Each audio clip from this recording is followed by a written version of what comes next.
ओम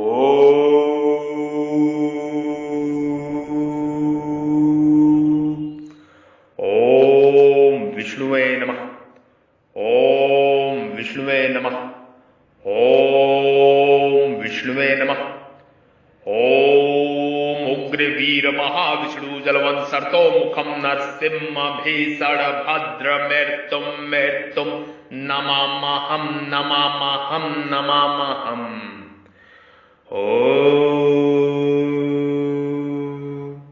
वसुदेव श्रुतम देवम कंस चाडूरमर्दनम देवकी परमानंदनम कृष्णम वंदे जगद्गुरु।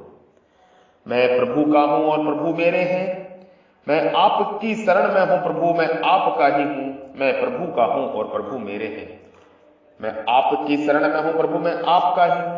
मैं सिर्फ प्रभु का हूं और प्रभु ही मेरे हैं। मैं सिर्फ प्रभु का हूं और प्रभु ही मेरे हैं। आपके हृदय रूपी मंदिर में विराजमान परब्रह्म परमेश्वर ईश्वर को मैं प्रणाम करता हूं, जो आपके हृदय रूपी मंदिर में विराजमान ब्रह्म है। कृपा मेरा प्रणाम नमस्कार स्वीकार करें। साधु साधु जय हो जय हो, नमो नमो नमो नमो। स्वयं के स्वरूप में स्वयं का दर्शन। मां चायो व्यभिचारेण भक्ति योगेन सेवते सा गुणाना समातीता ये ता ब्रह्म भूयाय कल्पते। और जो मनुष्य व्यभिचारी भक्ति योग के द्वारा मेरा सेवन करता है, वह इन गुणों का अतिक्रमण करके ब्रह्म प्राप्ति को प्राप्त हो जाता है। यद्यपि भगवान ने इसी अध्याय के 19वें 20वें श्लोक में गुणों का अतिक्रमण करने का उपाय बता दिया था, तथापि जीव ने 21वें श्लोक में गुणातीत होने का उपाय पूछ लिया। इससे यह मालूम होता है कि जीव उस उपाय के सिवाय गुणातीत होने के लिए दूसरा कोई उपाय जानना चाहता है। अतः जीव को भक्ति का अधिकारी समझकर भगवान ने उनको गुणातीत होने का भक्ति बताते हैं। गुणातीत होने का उपाय भक्ति बताते हैं। गुणातीत होने का उपाय भक्ति बताते हैं। मां चायो व्यभिचारेण भक्ति योगेन सेवते। पदों में उपासक, उपास्य और उपासना, उपासक, उपास्य और उपासना, उपासक, उपास्य और उपासना, उपासक, उपास्य और उपासना, ये तीनों आ गए हैं। अर्थात ये पद से उपासक, माम पद से उपास्य और अव्यभिचारण भक्ति योगेन सेवित पद से उपासना आ गया है। अव्यभिचारण पद का तात्पर्य है कि दूसरे किसी का भी सहारा ना हो। सांसारिक सहारा तो दूर रहा, ज्ञान योग, कर्म योग आदि योगों साधनों का भी सहारा ना हो। और भक्ति योगेन पद का तात्पर्य है कि केवल भगवान का ही सहारा हो, केवल प्रभु का, परमेश्वर का, परमात्मा का ही सहारा हो, आश्रय हो, आशा हो, बल हो, विश्वास हो। इस तरह अव्यभिचारण पद से दूसरे का आश्रय लेने का निषेध करके भक्ति योगेन पद से केवल भगवान का ही आश्रय लेने की बात कही गई है। सेवते पद का तात्पर्य है कि अव्यभिचारी भक्ति योग के द्वारा भगवान का भजन करें, उनकी उपासना करें, उनके शरण हो जाएं, उनके अनुकूल चलें।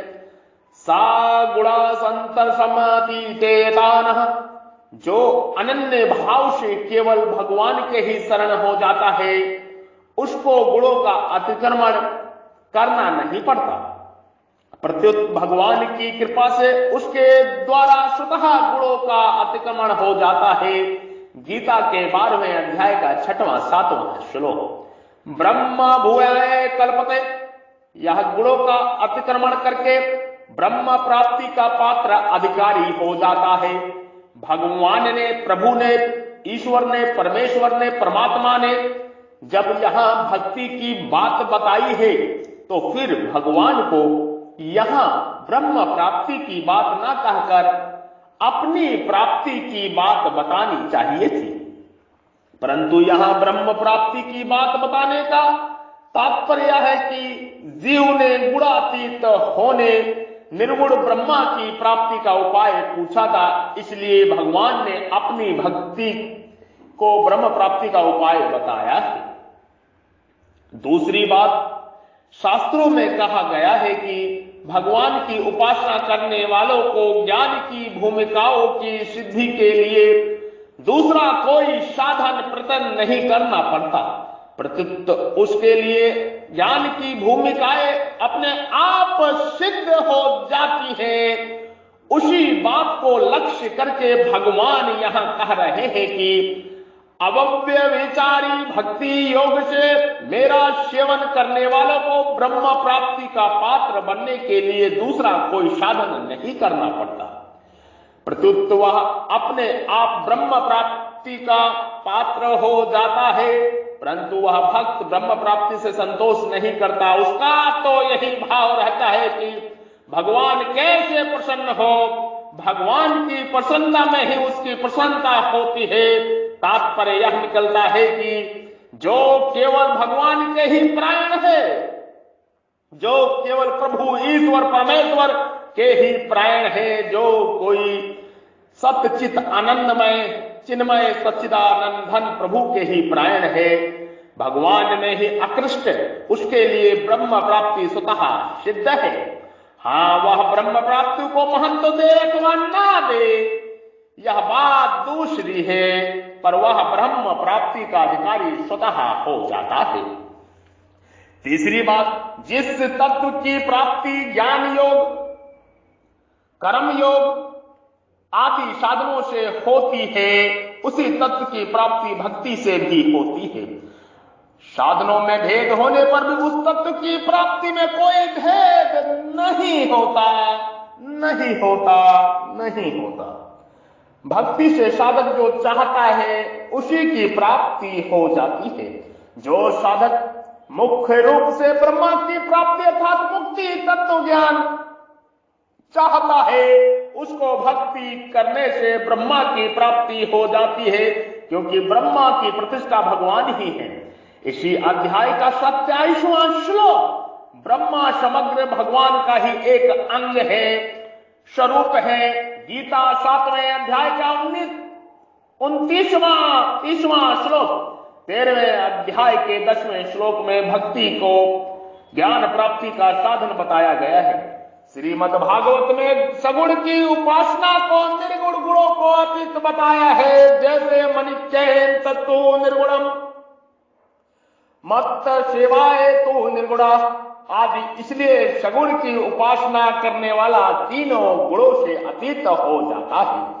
सगुण भगवान भी गुणों के आश्रित नहीं है, परंतु गुण उनके आश्रित है।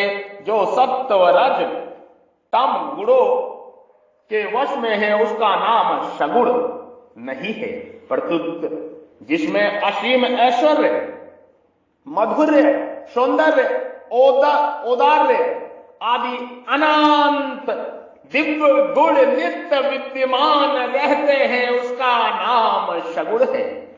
भगवान के द्वारा सात्विक राजस अथवा तामस क्रियाएं हो सकती है, पर वे उन गुणों के वश में नहीं होते।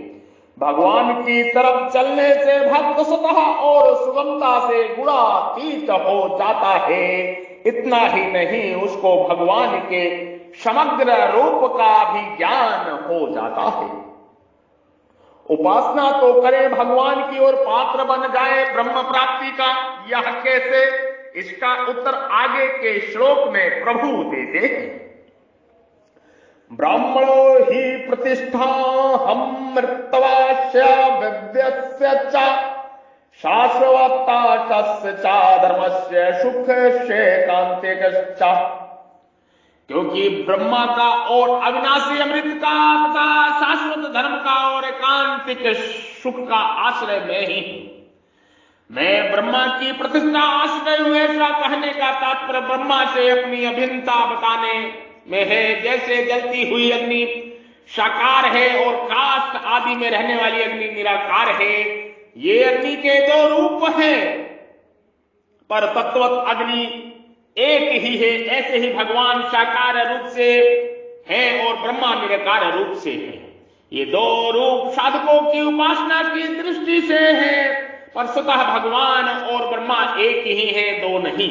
जैसे भोजन में एक सुगंध होती है और एक स्वाद होता है, नासिका की दृष्टि से सुगंध होती है और रसना की दृष्टि से स्वाद होता है, पर भोजन तो एक ही है। ऐसे ही ज्ञान की दृष्टि से ब्रह्मा है, ज्ञान की दृष्टि से ब्रह्मा है और भक्ति की दृष्टि से प्रभु है, भगवान है, पर तत्वत भगवान और ब्रह्मा एक ही है। भगवान कृष्ण अलग है और ब्रह्मा अलग है, या भेद नहीं है, किंतु भगवान कृष्ण ही ब्रह्मा है और ब्रह्मा ही भगवान कृष्ण है। गीता में भगवान ने अपने लिए ब्रह्मा शब्द का भी प्रयोग किया है, ब्रह्मण्याध्याय कर्माणि, और अपने को अव्यक्त मूर्ति भी कहा है। मया तत्तमिदं सर्व जगत मूर्तिनः, तात्पर्य है कि साकार और निराकार एक ही है, दो नहीं। अमृतवश्याचा, अविनाशी अमृत का अधिष्ठान मैं ही हूं और मेरा ही अधिष्ठान अविनाशी अमृत है। तात्पर्य है कि अविनाशी अमृत और मैं, ये दो तत्व नहीं है, अमृत एक ही है। इसी अविनाशी अमृत की प्राप्ति को भगवान ने अमृत सुमुक्त है पद से कहा है। शाश्वतता धर्मस्य, सनातन धर्म का आधार मैं हूं, सनातन धर्म का आधार मैं हूं, सनातन धर्म का आधार मैं हूं और मेरा आधार सनातन धर्म है। तात्पर्य है कि सनातन धर्म और मैं दो, ये दो नहीं है, प्रकृत एक ही है। सनातन धर्म मेरा स्वरूप है। गीता में जीव ने भगवान को शाश्वत धर्म का गोप्ता रक्षक बताया है, शाश्वत धर्म का गोप्ता रक्षक बताया है। 11वें अध्याय का 18वां श्लोक। भगवान भी अवतार लेकर सनातन धर्म की रक्षा किया करते हैं। 4थे अध्याय का 18वां श्लोक। सुखस्य कंतिरस्य हता, एकांतिक सुख का आधार मैं हूं और मेरा आधार एकांतिक सुख है, अर्थात मेरा ही स्वरूप एकांतिक सुख है। भगवान ने इसे एकांतिक सुख को अक्षय सुख, अत्यात्मिक सुख और अत्यंत सुख नाम से कहा है। इस श्लोक में ब्राह्मण अमृत से आदि पदों में रहो श्रह की अभिन्नता से षष्ठी विभक्ति प्रयोग किया गया है। तात्पर्य है कि राहु का सिर, ऐसा जो प्रयोग होता है उसमें राहु अलग है और सिर अलग है, ऐसी बात नहीं है। प्रत्युत राहु का नाम ही सिर है, राहु का नाम ही सिर है और सिर का नाम ही राहु है। राहु का नाम ही सिर है और सिर का नाम ही राहु है। ऐसे ही ब्रह्मा अविनाशी अमृत आदि ही भगवान कृष्ण है, भगवान कृष्ण ही ब्रह्मा अविनाशी अमृत आदि है। इस सत्य को जानना होगा, इस सत्य को समझना होगा। ब्रह्मा कहो चाहे कृष्ण कहो और कृष्ण कहो चाहे ब्रह्मा कहो, अविनाशी अमृत कहो चाहे कृष्ण कहो और कृष्ण कहो चाहे अविनाशी अमृत कहो, शाश्वत धर्म कहो चाहे कृष्ण कहो और कृष्ण कहो चाहे शाश्वत धर्म कहो, एकांतिक सुख कहो चाहे कृष्ण कहो, कृष्ण कहो चाहे एकांतिक सुख कहो, एक ही बात है। इसमें कोई आधार अभेय भाव नहीं है, एक ही तत्व। इसलिए भगवान की उपासना करने से ब्रह्मा की प्राप्ति होती है। यह बात ठीक है। ब्रह्मा तथा अविनाशी अमृत का आश्रय मैं हूं, यह निर्गुण निराकार की तथा ज्ञान योग की बात है। शाश्वत धर्म का आश्रय मैं हूं, यह सगुण साकार की तथा कर्म योग की बात है। एकांतिक सुख का आश्रय मैं हूं, यह सगुण निराकार तथा ध्यान योग की बात है। तात्पर्य यह हुआ कि मेरा सगुण साकार की उपासना करने से, मेरा आश्रय लेने से ज्ञान योग, कर्म योग और ध्यान योग तीनों सिद्ध हो जाते हैं। तीनों से एक ही तत्व की प्राप्ति हो जिसमें समग्र कहते हैं। जितनी भी विभूतियां हैं वे सब भगवान के ऐश्वर्य है। भगवान ब्रह्मा भी भगवान की विभूति है, ऐश्वर्य है। इसलिए यहां भगवान ने कहा है ब्राह्मण ही प्रतिष्ठा हम पद्म पुराण में आया है कि भगवान श्री कृष्ण के ही नख की एक किरण ब्रह्मा है। पद्म पुराण में आया है भगवान श्री कृष्ण की नख की एक किरण ब्रह्मा है। भगवान श्री कृष्ण के नख की एक किरण ब्रह्मा है, एक किरण मात्र ब्रह्मा है। यनं खेदहुं च ब्रह्मा धे ब्रह्म विवत्सुर है गुणात्र यमः तितम ता वंदे वंदवेशरम। भगवान शंकर कहते हैं जिनके नख चंद्र की कांति का रूप ब्रह्मा का देवतागण ध्यान करते हैं, उन त्रिगुणातीत वृंदावनेश्वर भगवान श्री कृष्ण की मैं वंदना करता हूं। ओम तत् सत, ओम तत् सत, ओम तत् सत, ओम तत् सत, ओम तत् सत, ओम तत् सत, ओम तत् सत, ओम तत् सत। हिंदू, सनातन, बौद्ध, ईसाई और मुस्लिम, ये चार धर्म वर्तमान समय में संसार में मुख्य माने जाते हैं। हिंदू, सनातन, बौद्ध, ईसाई और मुस्लिम, ये चार धर्म वर्तमान समय में संसार में मुख्य माने जाते हैं। इन चारों से एक एक धर्म को मानने वालों की संख्या करोड़ों की है। इनमें बौद्ध, ईसाई, मुस्लिम धर्म को चलाने वाले क्रमश बुद्ध, ईसा और मोहम्मद माने जाते हैं। ये तीनों ही धर्म अर्वाचीन है, परंतु हिंदू धर्म किसी मनुष्य के द्वारा चलाया हुआ नहीं है, अर्थात यह किसी मानवीय बुद्धि की उपज नहीं है। यह तो विभिन्न ऋषियों द्वारा किया गया अन्वेषण है, खोज उसी की होती है जो पहले से ही मौजूद है। हिंदू धर्म अनादि अनंत शाश्वत है। हिंदू धर्म अनादि अनंत एवं शाश्वत है। हिंदू धर्म अनादि अनंत एवं शाश्वत है। जैसे भगवान शाश्वत सनातन है, ऐसे ही हिंदू धर्म भी शाश्वत है। इसलिए भगवान ने यहां सनातन हिंदू धर्म को अपना स्वरूप बताया है। जब जब हिंदू धर्म का हास्य होता है, तब भगवान अवतार लेकर इसकी संस्थापना करते हैं। तात्पर्य है कि भगवान भी इसकी संस्थापना रक्षा करने के लिए ही अवतार लेते हैं। इसको बनाने के लिए, उत्पन्न करने के लिए नहीं। वास्तव में अन्य सभी धर्म तथा मतांतर भी इसी सनातन धर्म से उत्पन्न हुए हैं। इसलिए उन धर्मों में मनुष्य को कल्याण के लिए जो साधन बताए गए हैं, उनको भी हिंदू धर्म की ही देन मानना चाहिए। अंततः उन धर्मों में बताए गए अनुष्ठानों का भी निष्काम भाव से कर्तव्य समझकर पालन किया जाए तो कल्याण होने में संदेह नहीं मानना चाहिए। प्राणी मात्र के कल्याण के लिए जितना गहरा विचार हिंदू धर्म में किया गया है, उतना दूसरे धर्मों में नहीं मिलता। हिंदू धर्म के सभी सिद्धांत पूर्ण वैज्ञानिक और कल्याण करने वाले हैं। प्रोकार, परमार्थ, लोक हित भावना से भरे हुए हैं।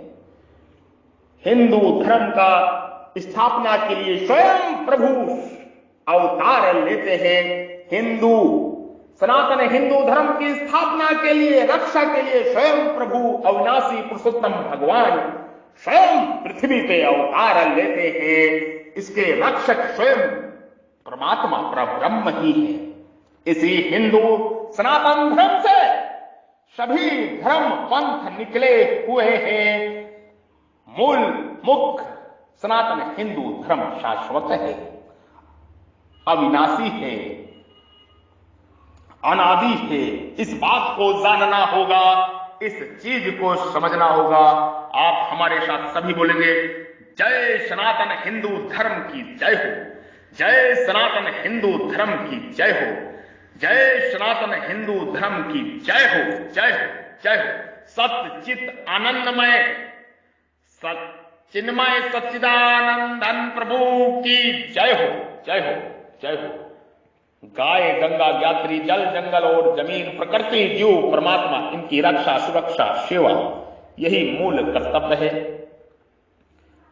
यही लोकहित, लोक कल्याण का कार्य है। सनातन धर्म ज्ञान प्रचार प्रसार का कार्य आरंभ हो चुका है। सनातन धर्म ज्ञान, हिंदू धर्म का ज्ञान का प्रचार प्रसार का कार्य आरंभ हो चुका है। आप सभी जुड़े और जोड़े इस लोकहित, परोपकार और परमार्थ के कार्य से। आप सभी जुड़े और जोड़े, सहयोग करें तन मन धन से, ताकि ये ज्ञान यज्ञ, ये ब्रह्म यज्ञ, ये पितृयज्ञ, ये महायज्ञ, ये सनातन यज्ञ सुचारू रूप से नित्य प्रति आगे और आगे, आगे और आगे, आगे और आगे बढ़ता रहे। ऊंचाइयों को ऊंचाई और ऊंचा और ऊंचा और ऊंचा होता रहे। इस चीज को जानिए, संपर्क करें, जुड़े और जोड़े 9811179477 9811179477। ओम श्री परमात्मने नमः। ओम।